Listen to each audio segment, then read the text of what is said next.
Today I'm with Debbie Urbanski, author of an upcoming book, Portalmania. Can you imagine going through a portal into a new world? In Debbie's work, portals are both openings and closings. They are transitions between us and others, and between different versions of ourselves. The impact on people who go through them is powerful. She talks about a terrifying and wide open future. Portalmania brought up memories of my past, moments when today I would actually say I went through a portal. Read Portalmania, listen to this conversation, and you'll see what you feel. Let's talk with Debbie now.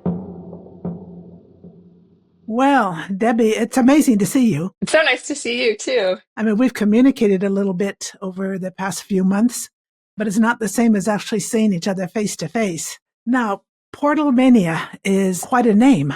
And the first thing I wanted to ask you was, I realized it's different stories written at different points in time that you brought together. And your time span, I believe, was like 6 or 7 years from the first to the most recent. Yeah, 7 years. Yep. And I just wondered if there was something in life, I don't mean your life personally, but in life, in the era we live in, that pushed you to bringing all this together.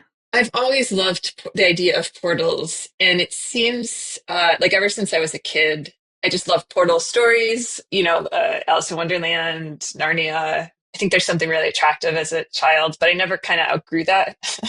So for me, I always was very interested about finding these kind of like where you would go, why you would leave, where you would go. Would it be better than where you left? And would you come back again? I think those are, I mean, even outside of portals, those are just kind of big questions, right? They're fundamental life questions. Yeah. Like, would we want to leave our lives if we could? And interestingly, now when things feel so chaotic, I think in the world for whatever reason, I think I've gotten some responses that people relate to those questions and just the idea of portals leaving not even just their own lives, but their country or like the current time or, but I find it interesting on a personal level, but also just thinking, is this would we choose to live in this time if we had the choice? It's a tough time to be living in. So I looked up the word mania because I had a feeling that it was chosen very carefully, very deliberately on your part. And I see from a medical viewpoint, I used the Cleveland Clinic website, which I think is really good for information.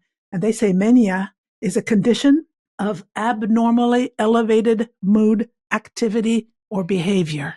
And I think that actually, I looked that up just a couple of days ago, and I think it fits the feeling I got from a lot of your characters. Things were abnormally in one direction or another direction. That was part of what was happening. Did you choose the word mania or the title Portalmania with any particular idea? I'm interested in terms that are medicalized, like hysteria, for instance, is a story, yes. and that's something that's often applied, a word that's often applied to women or was especially. Yeah. And I feel like I do have to mention my son somehow came up with this title, and we all loved it. My son's, I think he was 17 at the time. And we were brainstorming titles at the dinner table, and he found this one, and I loved it. My editor loved it, so we decided to stay with it. But I find the idea of, so mania in the definition you mentioned, where it's abnormally elevated? Yeah, it was abnormally elevated mood, activity, or behavior. Yeah, and that idea of abnormal, I think, is really important too. Like, who defines what's normal and what's not? And I feel like that's what the characters are struggling with a lot in throughout this book. And I think that whatever the relationships or how they experience the world has been labeled as abnormal, and it's not for them. That's just how they are. So yeah, I find that idea really interesting. It comes across in a lot of the stories. Now, we don't want to have spoilers in our conversation because I think a lot of people are going to read your book. And I know for me, reading it the first time was really interesting. Then I went over it again, but quickly choosing sections I wanted to reread. And I felt like I was entering another world, Debbie, my second time around. It was a very strange feeling. It brought back some memories from things that happened to me and episodes in my life when I was younger. And it had an impact on me. And I was not even reading it straight through. I was just picking sections that I wanted to talk to you about. In fact, that was the purpose of my second rereading.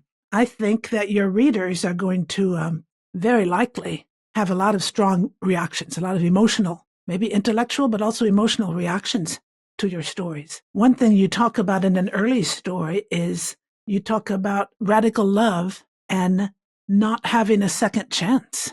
Not everybody has a second chance. The world is not as it should be, and no one's doing anything about it, you said in a story. No one imagined they had a choice of worlds and that they had a second chance. So for you, is going through a portal a second chance for some people?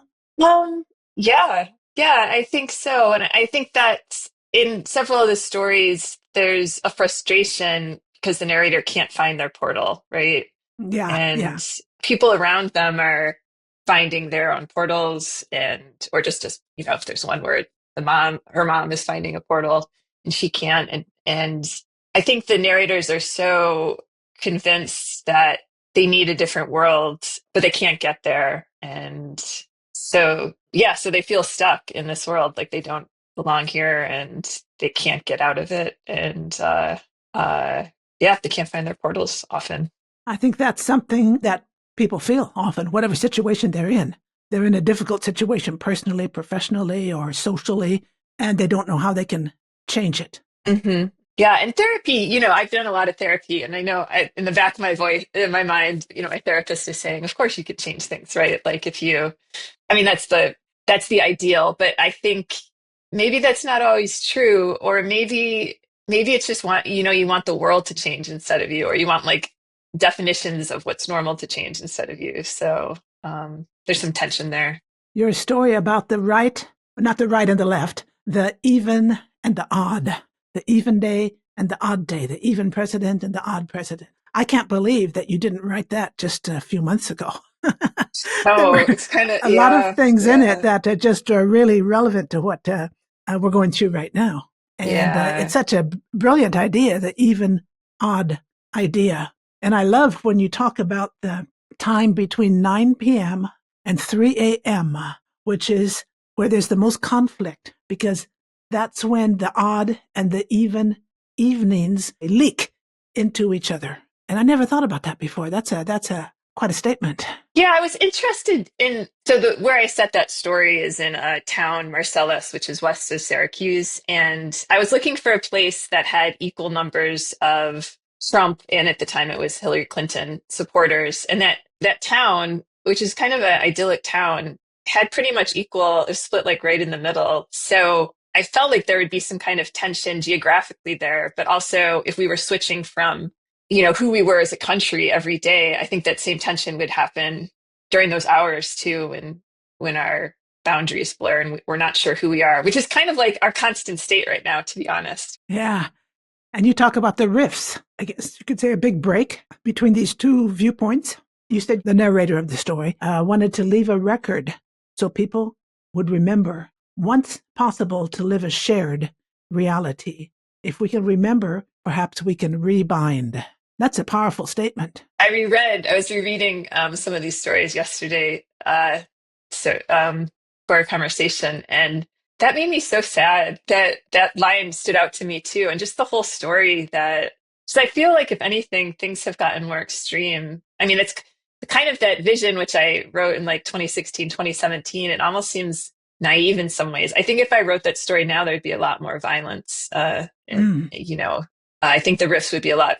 They would like be breaking something instead of just the world kind of separating, the earth separating. I think it felt really different in 2016 than it did say 10 years previous, and it feels different now than it did back then, where you wonder if we'll be able to make our way back to where we could connect again, these two yeah, sides who seem to feel like they have nothing in common anymore. So yeah.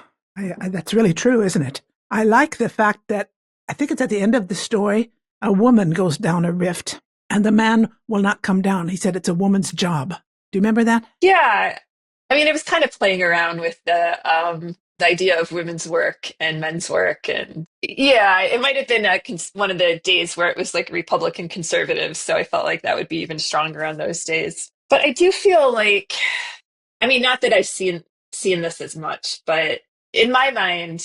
women aren't necessarily the ones who started wars. Or I do imagine us as, I do think in my life, women tend to be really good listeners, right? I mean, you're a great example of We, that, Shane. So, yeah, we're trained. We're trained that way, aren't we? That's the way we're yeah, brought up. I like, mean, as children, at yeah. school, and professionally, to listen to others. Yeah, and to ask questions and to not necessarily the point of conversations is not necessarily to get our opinion across, but maybe it's to understand people better. I mean that's my hope. So that's what I was hoping for this narrator that or for somebody needs to do it, right? Somebody has to go into those middle places and figure out what's there. Moving on to one of the other themes that I found fascinating was the relationship between parents and children. That was very strong in your work. And there were several things there that really surprised me when I think about parents and children. And well, there were so many notes I took. I'm just debating about which one. I'll just give you one here. One is you say, children see things parents cannot see. These views are a gift parents should not push away. Yeah, I imagine I was referring to portals in that case, maybe, but or maybe it was there's a novella in the middle, LK32C, where Yeah, that's where I the got that mom's quote. Yeah, okay, interesting. Because I think that also applies to the idea of portals. There's a mom whose kids are seeing portals and she's not. In that novella, the mom is struggling so hard to understand how her son sees the world. And it's really difficult. It's really difficult when you have a child who is unlike you, and who you might not be able to. This, I guess, is a theme that runs through in a few stories that you feel like you don't have a lot to give that child, right? Like you can't teach the child what you know because that's not what the child needs to know. I think there's a lot of struggle in trying to accept what the children are offering because perhaps it's not what one expected to get as a parent, right? that's what you suggest when at one point in one of those three parts of that novella, Luke says, later I felt bad for you, meaning his mother, because you will never see what I get to see. And then she says, he's going to see reality so differently than us that he can dream up questions we would never think of asking. I find that a really powerful idea. The younger generation is going to imagine things, ask questions, take us to places that we couldn't imagine. That comes up repeatedly. Yeah, and that's hopeful, right? It's a very, very hopeful. As long as we don't shut the younger generation down and insist that they act like us or look like us or have, the same definitions as us. Yeah. There's a place where you talk about that, where the mother says, I watched my son's world constrict around him until he could barely take a breath. Actually, that is inaccurate. It was our world doing the constricting. Luke's world, what he was supposed to be, remained enormous and vast and open. Yeah, it's that was a hard story to reread too. I texted a friend last night saying, "Please remind me to write something happy next time I write a story," because it was I mean, there's a lot of emotion from my own life that I poured into the book, and I think watching one's kid struggle in the world is a really awful experience, especially if you feel like you can't help that you don't have you can't change the world enough to accommodate that kid. And yeah, I mean it's a terrible situation, which is probably why I've been thinking so much about portals. Like I just wanted to put one of my well, I think maybe it's natural that we want to put our kids in a place that is perfect for them, right? And it might not be the current world, and that's really frustrating. Yeah. And you talk about the mother who, because she loved her son, allowed him to travel without her to another world, a world that she made for him. And so that's the idea of the mother made a world she couldn't go to, and she wanted her son to be able to go there. I mean, that's sort of the ultimate, I think, in mother love. Yeah, yeah, I was just gonna say that. That's like the definition of love for me is like realizing you might not be what you're like letting go of what you need and focusing on what the child needs. Because what Yeah. mom wants her kid close by and to have like traditional definitions of love and affection, but maybe that's not what this child needed in that case. Yeah. Yeah. And then when I came across the idea of couples in a lot of your stories, there was a theme of couples. And there was this amazing lady who sat out in someone's yard on a chair. and was just, instead of going to work or sleeping in her bed, she sat in front of your house, I mean, the speaker's house, and stared at her portal. And it says, even I could see how her actual life was becoming a boring story compared to the potential narrative that the portal offered. In that story, the narrator's kind of worried about portals and wondering if portals, and I think this is important to think about too, like portals could be like we were talking about for children, like we make another world for them that's an act of love. But I think portals could also encourage us to not accept our current life or to just keep thinking like, oh, things are going to be better over there. I don't need to worry about what's happening now or look at my life now. So I think that's what was happening in that. Yeah, that the woman who sat in her chair, she was facing a different direction than no judgment there, but it is tempting. It's tempting to like look over there and think, wow, that's my real life. It's not what I'm actually in. And then you have other cases where the couple stays together. For example, the guy says, all I want is something different right now, like someone who isn't you, in addition to you. And then a similar quote afterwards. And I believe he's the one who says that if a certain person wanted to have a portal, they would need to become someone different, someone who didn't need to control other people's lives. Mm-hmm. The dynamics of that couple is really fascinating to me because the wife is convinced is trying really to want her life as it is. She believes that if she went through a portal, it would be just the same life as she has, but everyone around her is choosing like her, interested in changing their lives. So yeah, there's a lot of sadness there. Because she doesn't want to change her life. And I I think think she's her trying to husband, convince herself. Yeah, yeah. yeah, it's a struggle. Mm-hmm, mm-hmm. And the man she's with apparently still loves her, if I remember the story correctly. Yeah, yeah. I was very interested in all these stories to portray kind of the complicated relationships that we don't often see in our stories or books. I mentioned in the endnotes, and it might be for the story, that I'd often get the feedback from readers that why are these people still together? Or I don't Yeah, believe this is love. Like I don't, I this saw that. wouldn't Yeah. actually, yeah, these people wouldn't stay together in real life. And I just find that surprising. I mean, I find that surprising and not true. And I think that comes from our narrow definitions of what love looks like. Yeah. The standard idea of love is, well, in my opinion, very out of date. I mean, Hmm. love can be expressed in so many different ways. And I think that's Yeah. one of your points that goes across the book in different stories in different ways. Yeah.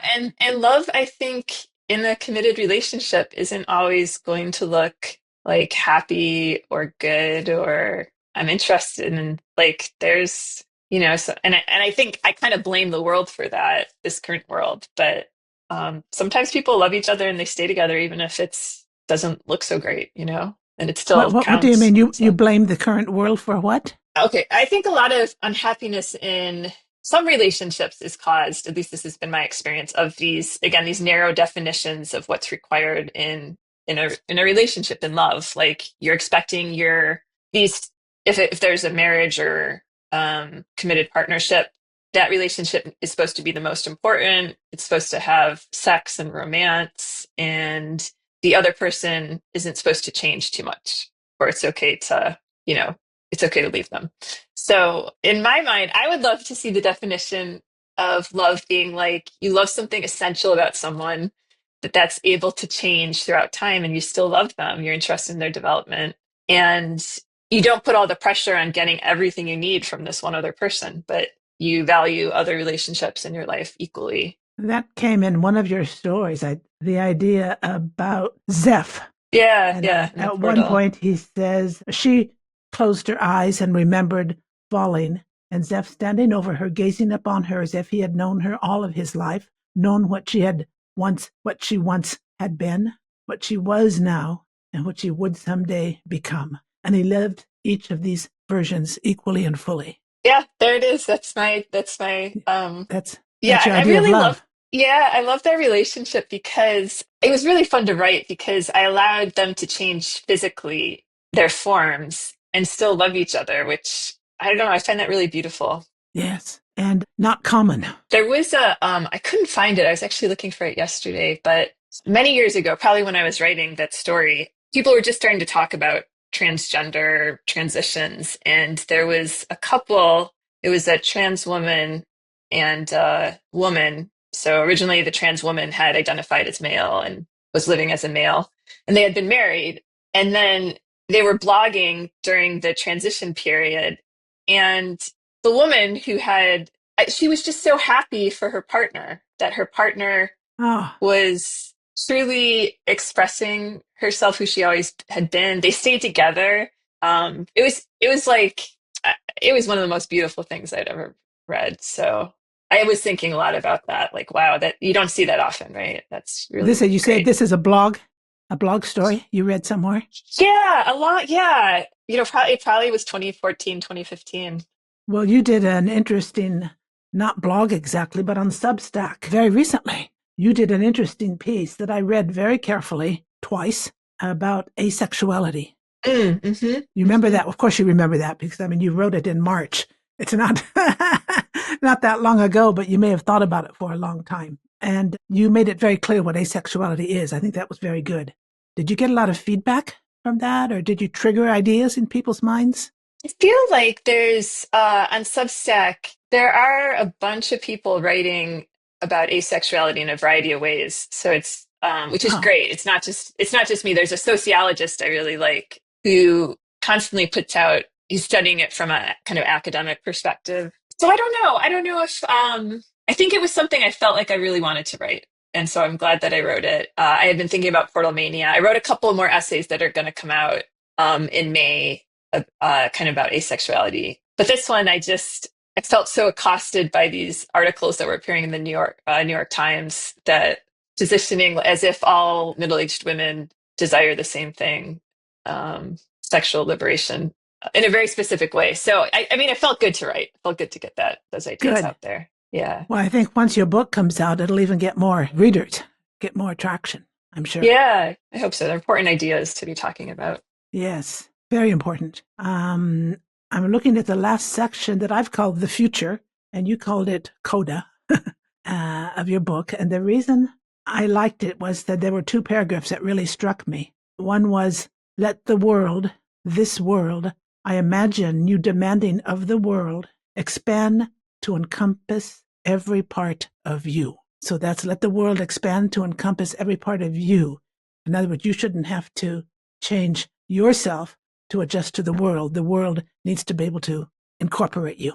It's what I really hope for the young people, the next generation. The story was kind of written with my daughter in mind in some ways. And I liked that as an ending because it's kind of anti-portal. Like all my life I had been thinking, oh my God, I really need to get into another world to feel okay.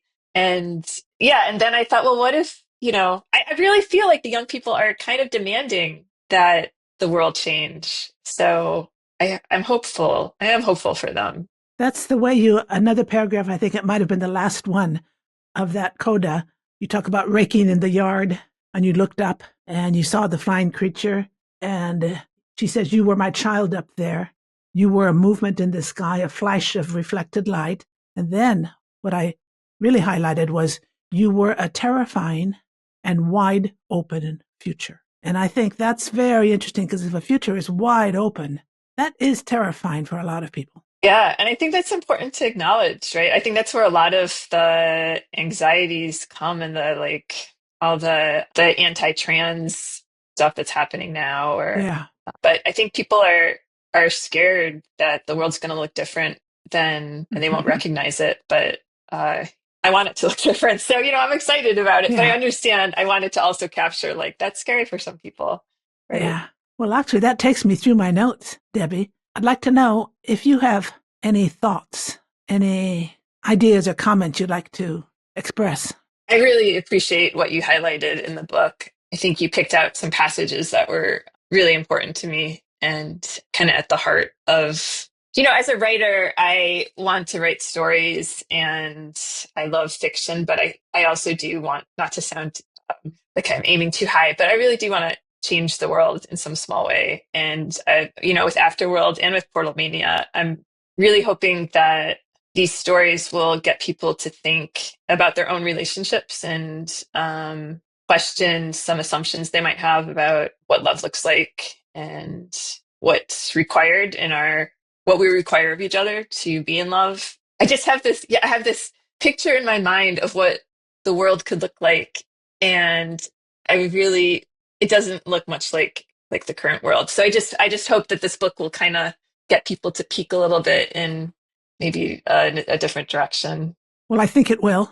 Well, Jane, thank you for such a close reading too. This was it was such a, I don't know, it means a lot that you read so closely and read Portalmania so closely, and then also picked out, I meant with all seriousness, the passages that were really important to me. So Ah, and that you great. responded to the book too.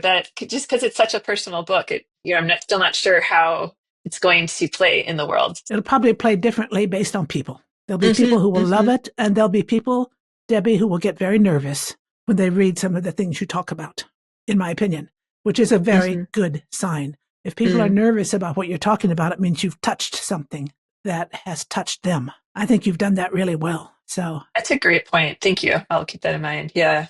Yeah, okay, well, let's see keep in you touch. soon. Yeah. We Yeah, will. thank you so Okay. much for reaching out.